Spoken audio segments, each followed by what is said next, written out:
میں سمجھتا ہوں کہ بہت اہم خبر ہے، کیونکہ الیکشن جو ہے وہ ایک شروعات ہوگی پاکستان کی ایک نارملسی کے وقت کی،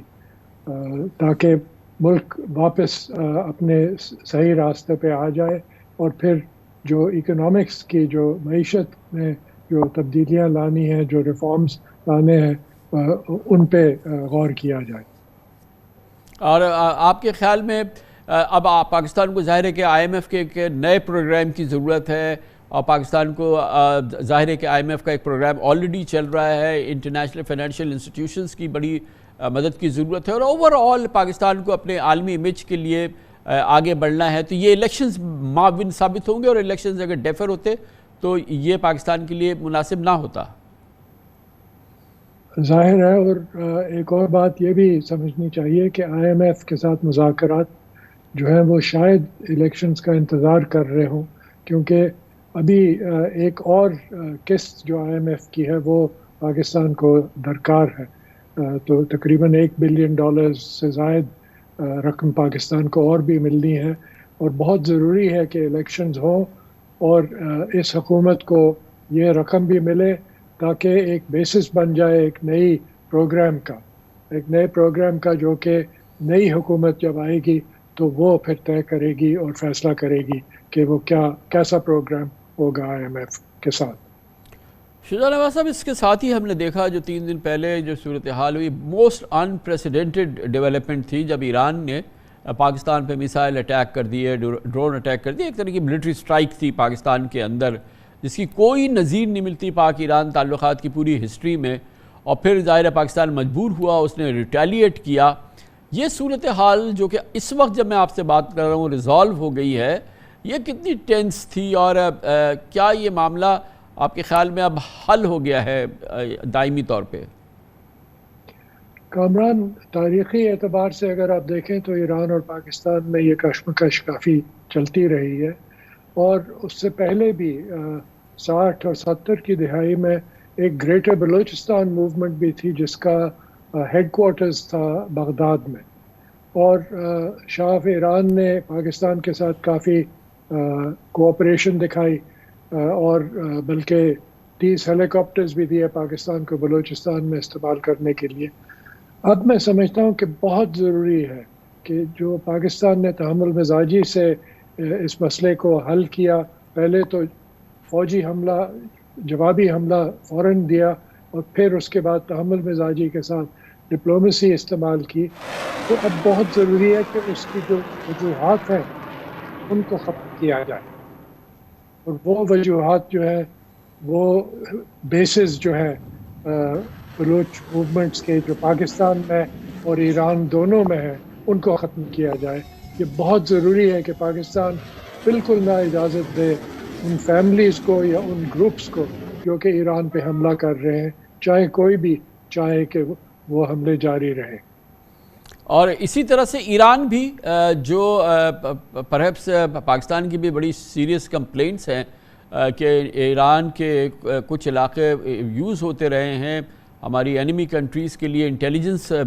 بیسس کے لیے اور انٹیلیجنس آپریشنز کے لیے، اور پھر یہ ہاسٹائل ایلیمنٹ جو ہیں، بلکہ ٹیرر ایلیمنٹ جو ہیں، ان کو ایران میں پناہ ملتی رہی ہے یا وہ وہاں سے آپریٹ کرتے رہے ہیں۔ ایران کو بھی اپنے حصے کا بڑا کام کرنا ہے۔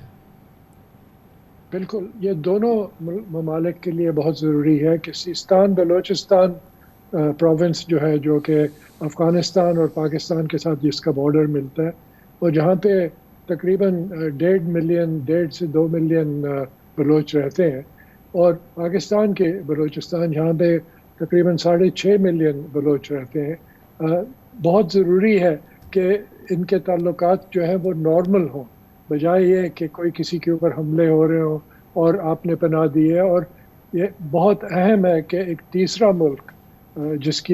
کا ثبوت سامنے آیا ہے کہ انڈیا نے سیستان بلوچستان زاہدان میں بیس بنا کے اور پاکستان پہ دہشت گردی کی سپورٹ کی ہے بلوچستان میں، اس کو ختم کیا جائے۔ جب یہ ویریفائبل ہوگا، جب یہ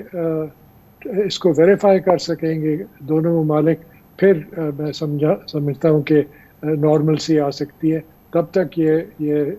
جدوجہد جاری رہے گی۔ تو جب پاکستان اب الیکشن کی جانب گامزن ہے، 3 ہفتوں کے بعد الیکشنز ہونے ہیں،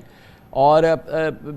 میں آپ سے چاہوں گا کہ آپ ریوزٹ کریں پاکستان اور امریکہ کے موجودہ تعلقہ یو ایس کے حوالے سے۔ آرمی چیف کا ایک بڑا امپورٹنٹ وزٹ ہوا یو ایس کا، اور اس سے پہلے ہمارا بڑا ایک بمپی رائٹ تھا یو ایس پاک ریلیشنز کا، عمران خان صاحب کے زمانے کا، اور پھر اس کے بعد جو ان کے ایلیگیشنز وغیرہ تھے۔ اب جو حالات ہیں وہ کیسے آپ کو لگ رہے ہیں as we move towards the election? اور امریکہ بھی الیکشن کی جانب آگے بڑھ رہا ہے، جس کے نتائج جو ہیں وہ کافی ہورائزن پہ ہمیں نظر آ رہے ہیں۔ تو